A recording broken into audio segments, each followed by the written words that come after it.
Muy buenos días, jóvenes, te saluda el profesor Dan Álvarez. Bienvenidos a los cursos virtuales de Historia del Perú que trae el Colegio Genes para la comodidad de sus hogares para ustedes, alumnos de cuarto de secundaria.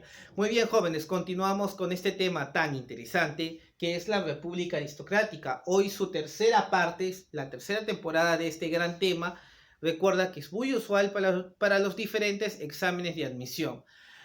Recordamos un poquito la información básica que se mencionó en clases anteriores. Recuerda una frase que nos ayuda a acordarnos de los presidentes de este periodo desde el punto de vista cronológico. Loca, Parlé, Vivepar, ¿no? Lo de López de Romaña, luego Candamo, luego el primer gobierno de Pardo, luego el gobierno de Leguía, luego sigue el gobierno de Billinghurst, luego sigue el gobierno de Benavides y finalmente el segundo gobierno de Pardo. Ahí tenemos a todos los presidentes desde el punto de vista cronológico.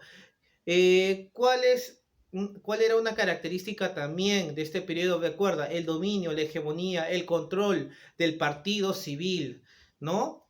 Este partido que era reelegido, ¿no? Y la pregunta es, profe, usted me ha mencionado que hay bonanza económica, ¿no? Pero esto también va a llevar a una explotación de la masa obrera, de la masa campesina, que llaman indígenas en ese momento, ¿no?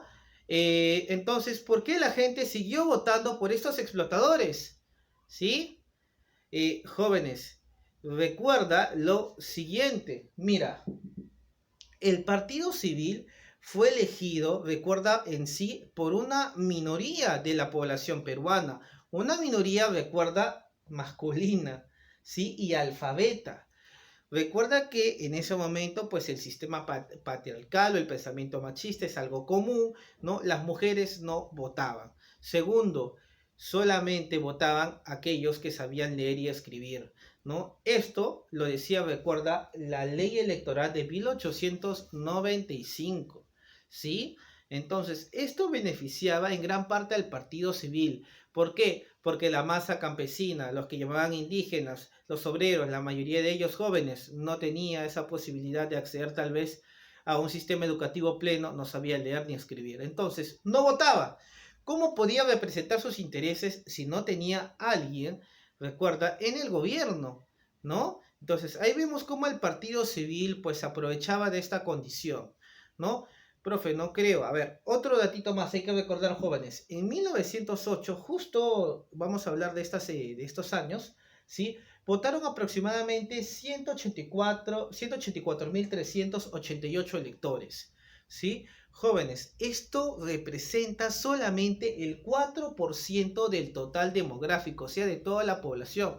Profe, ¿cómo es posible que en una elección, me dirás tú, solamente vote el 4%? Imagínate, ¿no? Esto sucedía en estas épocas, ¿no?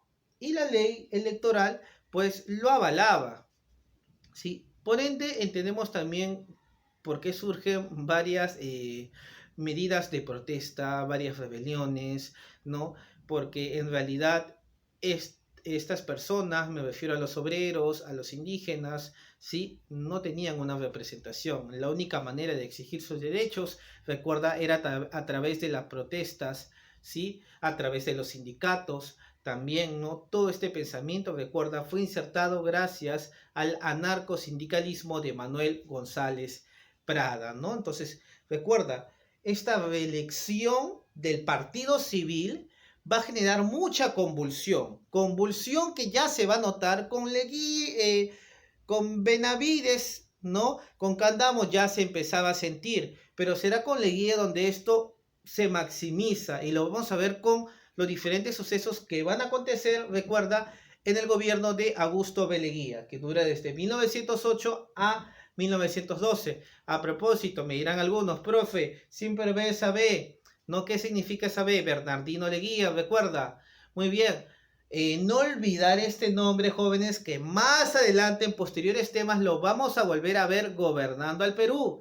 Y será, te hago un pequeño spoiler, el presidente que gobierna por mayor periodo de tiempo el Perú, 11 años. ¿Sí? Aquí vemos recién su primer gobierno.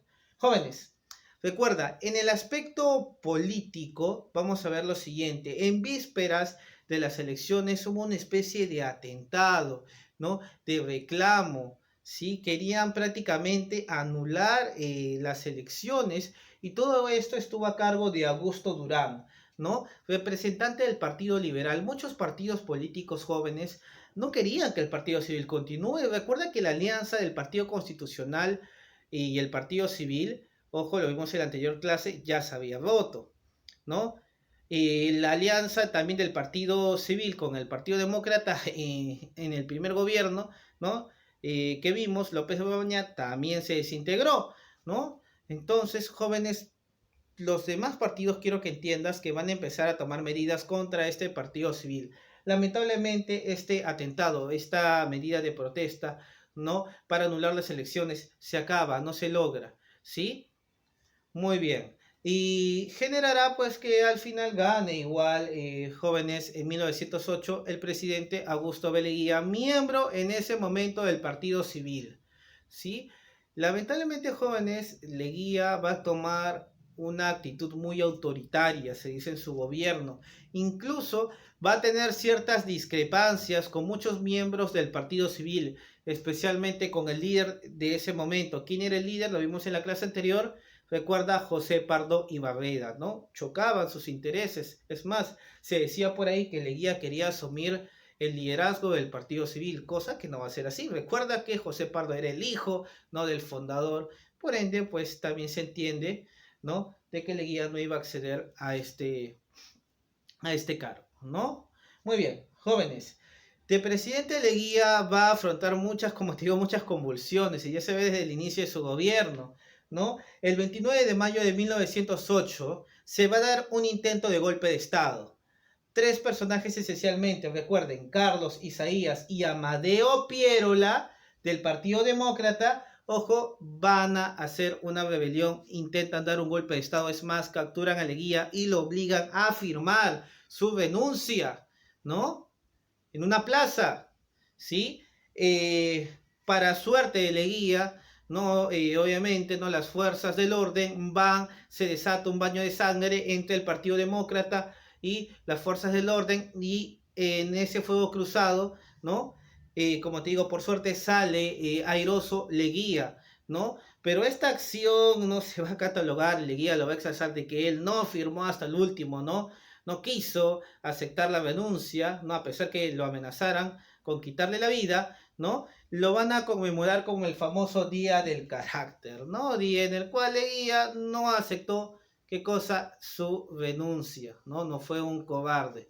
Bueno, esto es un poco también, esta historia es muy polémica, pero igual se menciona. Recuerda, profe, a propósito, este apellido Pirola me hace acordar a alguien, es más, Partido Demócrata, así es, a Nicolás de Pirola. Estos tres personajes, recuerda, son familiares, ¿sí? Del señor Nicolás de Pirola, fundador del Partido Demócrata. No hay que olvidar eso, ¿no? Profe, ¿dónde está Nicolás de Pirola? Nicolás de Pirola, jóvenes, ya estaba, ya tenía una avanzada edad, es más, ya está en sus últimos años de vida, ¿no? Ya en el próximo gobierno que vamos a ver la próxima clase, se da su fallecimiento, ¿no? Bueno, continuamos. Chicos, bueno, a pesar de todas estas cosas, Leguía logra asumir el poder, ¿no? ¿Qué más? Vamos a ver algunos hechos y obras importantes. Primero, se promulga la ley de accidentes de trabajo, ¿no? Recuerdo que hubieron muchos reclamos por la forma de trabajo que era sometido en los obreros, ¿no? Esto cambió con esta ley y esta ley fue evolucionando, fue cambiando conforme se avanza en el tiempo, ¿no? Vas a ver incluso más adelante en otros gobiernos que se va a mencionar esta ley, pero Leguía se puede decir es el iniciado, bueno, en su gobierno en realidad se dio el inicio de esta ley, ¿sí? Ojo, esta ley significaba que si tú, trabajador, o tenías algún tipo, bueno, como le dice la ley, ¿no? Algún tipo de accidente, ¿no? Al final el patrón tenía que pagarte, ¿no? Antes no era así, ¿no? Simplemente tú te fracturabas, pasaba algo contigo, te botaban, chao, adiós. Hay muchas personas queriendo tu puesto, ¿no? Lamentablemente ese era el pensamiento antes de esta ley, ¿no? Poco a poco cambiará. Recuerda que esta ley de accidentes de trabajo también se le puede llamar la doctrina de riesgos de accidentes de trabajo, ¿sí? Ojo por ahí si la encuentras con otro término. Muy bien. Jóvenes, eso ley también, de cierta manera, se puede inclinar que Leguía intentó mejorar la salubridad pública, ¿sí? Con ese término también viene. Bueno, Vamos ahora con otro hecho, jóvenes. En 1910, Jorge Chávez muere al intentar cruzar los Alpes. ¿Sí? Jóvenes, no te olvides que Jorge Chávez es uno de los héroes de la aviación, pionero, ¿no? Para nosotros, pioneros de la aviación, recuerda. Si él intenta cruzar los Alpes, como te acabo de mencionar, no lo va a lograr, lamentablemente fallece en el intento, ¿no? Profe, a propósito, ¿en qué parte me puedes decir, no? ¿Dónde nació Jorge Chávez? ¿No? Quisiera saber por ahí un datito. Joder, Jorge Chávez no nace en el Perú, ¿no? Entonces, ¿por qué lo mencionamos, no? ¿Y por qué nuestro héroe incluso, no? Pionero. Jóvenes, lo que pasa es que Jorge Chávez, para empezar, él nace en Europa, ¿sí? Sus padres sí son peruanos, ¿no? Él va a ser uno de los primeros, de las primeras personas en tener una especie de permiso de brevete para poder, ojo, eh, manejar, ¿sí? Los diferentes aviones de esa época, ¿no? Ojo, y esto no lo hacía cualquiera, maniobrar un avión en esa época era muy complejo, ¿no? Había alrededor de 20, incluso se dice de 20 a 30 permisos, ¿no? Uno de ellos pues lo tenía este personaje, ¿no? Muy habilidoso. Lamentablemente bueno, la osadía, ¿no? Lo llevará a cruzar los Alpes, lamentablemente no lo logrará, fallecer en el intento, ¿no? Pero siempre lo recordamos. Será más adelante, jóvenes, recuerden en 1913 que Juan Bielo Busit ya logra cruzar los Alpes gracias al camino que había trazado, ¿no? ¿Quién? Jorge Chávez, ¿no? Recuerda que nuestro aeropuerto internacional, el más importante del Perú, lleva el nombre de este personaje, Jorge Chávez, ¿sí? Otro datito, recuerda Juan Bielo Busit empezó practicando, recuerda, por la zona de Santa Beatriz y luego ya se lanzó a los Alpes, ¿no? Muy bien. Vamos con otra obra o hecho importante, jóvenes. En 1911, recuerda, se dio a conocer al mundo la ciudadela Machu Picchu, sí, este santuario histórico del Perú. Ojo, pero Machu Picchu fue construida de hace mucho tiempo, ¿no? Sí, algunos peruanos ya la conocían, jóvenes, ¿no? El hacendado Lizárraga ya había llegado, ¿no? Entre otros personajes, pero no se daba a conocer al mundo, no había, digamos, un estudio más allá de Machu Picchu, un estudio propiamente científico, arqueológico, ¿sí? Será con la Universidad de Yale, con esta expedición, que se dará a conocer al mundo. Se dice, ¿no?, que el líder de esta expedición fue el señor Hiram Bingham, ¿no? Este personaje llegaría, jóvenes, para, ojo, como te digo, no dar a conocer al mundo las maravillas de Machu Picchu, pero ojo, se sabe muy bien que muchas de las cosas que se encontraron en ese momento se las llevó este personaje, ¿no? Avalando, pues, ¿no?, que se iban a restaurar, que se iban a, entre comillas, cuidar, ¿no? Y se demoró gran cantidad de tiempo en devolverlas. Estados Unidos las tenía, ¿no? Poco a poco han ido regresando algunas, otras han quedado allá. Recuerda, ¿sí? Por eso muchos los consideran como un saqueador a este personaje. Bueno, al final Estados Unidos lo dio a conocer como el descubridor científico de Machu Picchu y en algunos libros de cultura general se sigue colocando ese dato, ¿no? Muy bien, no te olvides. En 1911, entonces, Machu Picchu se da a conocer al mundo, ¿sí? Y más adelante ya se le va a nombrar como una de las 7 maravillas, recuerda, del mundo moderno, ¿sí? Muy bien, continuamos. En 1911, jóvenes, también se realiza la primera huelga nacional. Te mencioné que esta es una época de convulsión, de protesta. Todo inicia recuerda, con los trabajadores textiles de Ate Bitarte, ¿no? ¿Qué reclamaba la gente? ¿Cuál era el principal derecho que querían? Recuerda, te dije, las 8 horas de trabajo. Sí, es más, para poder hacer un reclamo un poco más formal, se creó un sindicato, ¿no? ¿Qué sindicato? El Sindicato de Trabajadores Textiles de Ate Bitarte, ¿no? Muy bien, recuerda, poco a poco se van a seguir formando sindicatos, ¿sí? Muy bien. Jóvenes, en 1912 continuamos con las huelgas. Se va a dar la huelga de los motoristas y conductores del tranvía eléctrico, ¿no?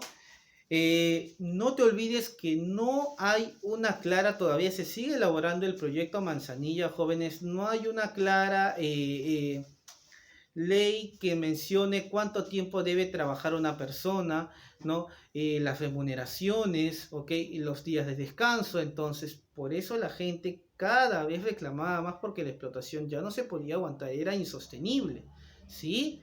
Ojo, y lo peor es que tú veías que en ciertas zonas del Perú, especialmente Lima, ¿no? Y en el centro, en el núcleo, ¿no? Ahí sí había bonanza, pero los demás bebían de manera paupérrima y esto no podía ser posible. Si ese contraste afectaba demasiado, ¿sí? Muy bien, jóvenes, en 1912 se realizó la huelga de la Hacienda Casagrande en el famoso Valle de Chicama, ¿sí?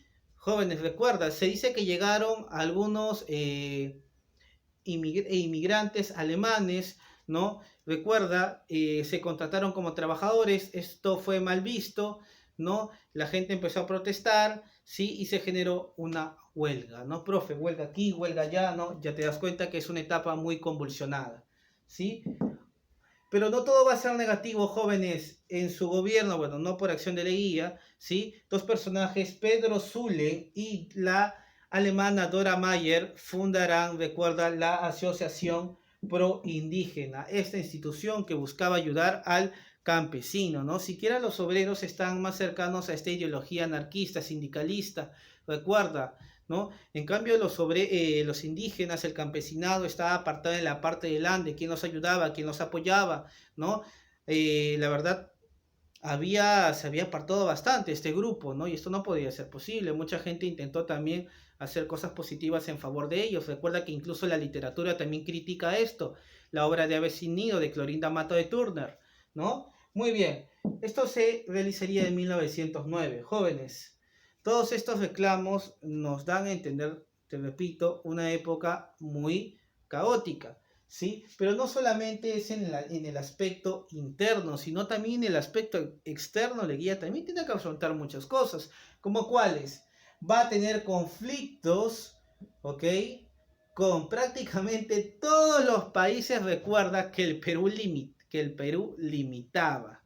Todos prácticamente. Empezamos desde el sur con Chile, ¿no? Jóvenes, recuerda que el proceso de chilenización continúa, no acaba. Sí, profe, continúa, jóvenes. Tacna y Arica siguen en posesión, recuerda, de Chile, y el plebiscito sigue en visto, no se hace nada.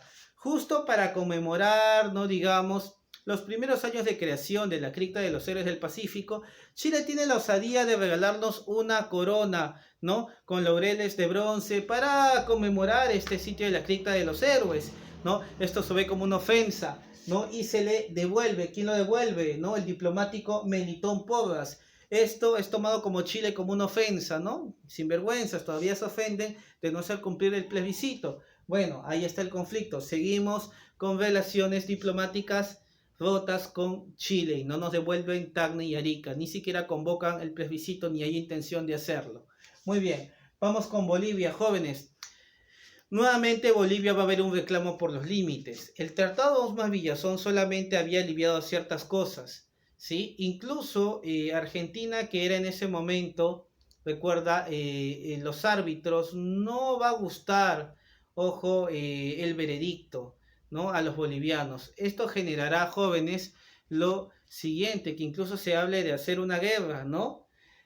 Para suerte de nosotros no se logra, ya que va a haber un nuevo presidente en Bolivia, ¿no? ¿Te acuerdas el tratado que se firmó en López de Romaña, el tratado Osma-Villazón, ¿no? Villazón, el diplomático de esa época, asumirá ahora, recuerda, la presidencia de Bolivia. Él, al enterarse, bueno, al saber ya del conflicto, ¿no? Lo que hace es firmar un tratado, ¿no? Y así acabarán las tensiones con este país. El tratado recuerda Polo Bustamante ahora, ¿no? En 1909. Y así, ¿ok? Se sellan los conflictos con Bolivia, no te olvides. Vamos ahora con Brasil, jóvenes. Con Brasil también vamos a tener conflictos. Recuerda todos los países que limitamos, ¿sí? Ahora vamos a tener problemas por las zonas de Yurúa y Purus, ¿sí? Ojo, para poder equilibrar esto, ¿no? Vamos a firmar el tratado, recuerda, Velarde Río Branco, ¿sí? En realidad vamos a perder territorio, jóvenes. Ese es el resumen de todo esto, ¿no? Por eso incluso se va a decir que Leguía es uno de los presidentes más entreguistas, ¿sí? Jóvenes, ojo, ya hemos perdido territorio con Brasil, ¿no? Hemos cerrado de cierta manera territorios con Bolivia, pero ahora nos toca todavía hablar de Colombia y Ecuador. Profe, ¿y por qué había tantos conflictos con varios países? Recuerden, jóvenes, ¿no? Esta bonanza económica, muchos países querían también obtener recursos y por ende, pues expandir o decir que esto me pertenece a mí, pues podía significar que en ese territorio había más recursos, ¿no? Y tú lo podías vender. Entonces, el motivo económico, ¿no? Hizo también estallar nuevamente estos conflictos. Jóvenes, recuerda, con Colombia se presentó un conflicto armado, ¿sí? Y ojo, se va a llegar a haber una batalla icónica llamada la Batalla de la Pedrera. Aquí saldrá victorioso el Perú y todo esto al mando del comandante Óscar R. Benavides. Profe, ¿y esa R, verdad, de qué es? Siempre me pregunto. Óscar Raimundo Benavides, recuerda, ¿sí? Él será el héroe de la Batalla de la Pedrera, ¿no? La gente lo adorará, ¿no? Es más, profe, me dirás, este nombre me suena conocido. Claro, también es presidente de la República Aristocrática. Lo vamos a ver la siguiente clase a detalle. ¿Sí? No te olvides que acá ya es una persona importante de por sí, ¿no? Y con Ecuador, jóvenes, también vamos a tener conflictos. En este caso, supuestamente el árbitro sería el rey de España al inicio, ¿no? Lamentablemente el veredicto no le gusta a Ecuador, dice que no le conviene, ¿no? Y está a punto de desatarse una guerra, ¿no? Otro conflicto al igual que Colombia, ¿no? Bueno, para suerte de nosotros, van a intervenir tres países, Estados Unidos, Argentina, también Brasil, intentan hacer de mediadores para que no se desate el conflicto. A esa reunión se le llama la Convención de la Haya, ¿no? Y se detienen, ojo, se llega, digamos, a una especie de tregua, ¿sí? Date cuenta, en conclusión, jóvenes, solamente hemos sellado, ¿ok? Los problemas con Bolivia y Brasil, ¿no? Porque ya hay tratados, ¿no? Pero en cambio nos falta todavía sellar con los demás países. Más adelante, cuando ya veamos a detalle el onceño de Leguía, vas a ver que se va a solucionar los problemas, entre comillas, ¿no? Solucionar con Chile y con, recuerda, Colombia, ¿sí? Profe, y Ecuador, bueno, Ecuador lamentablemente vamos a seguir teniendo conflictos por muchos años más, ¿no? Es uno de los países con el cual más guerras tenemos, ¿no? Muy bien, jóvenes, eso ha sido todo por el día de hoy. Lo único, dejarte tu tareita. Recuerden la parte de, en el tema de República Aristocrática número 3, vas a la parte de ahora hazlo tú y vas a marcar la pregunta de la 1 a la 10. Recuerda, de la parte de ahora hazlo tú, de la 1 a la 10. ¿Sí? Muy bien, jóvenes, eso sería todo por el día de hoy. Nos estaríamos viendo la próxima clase.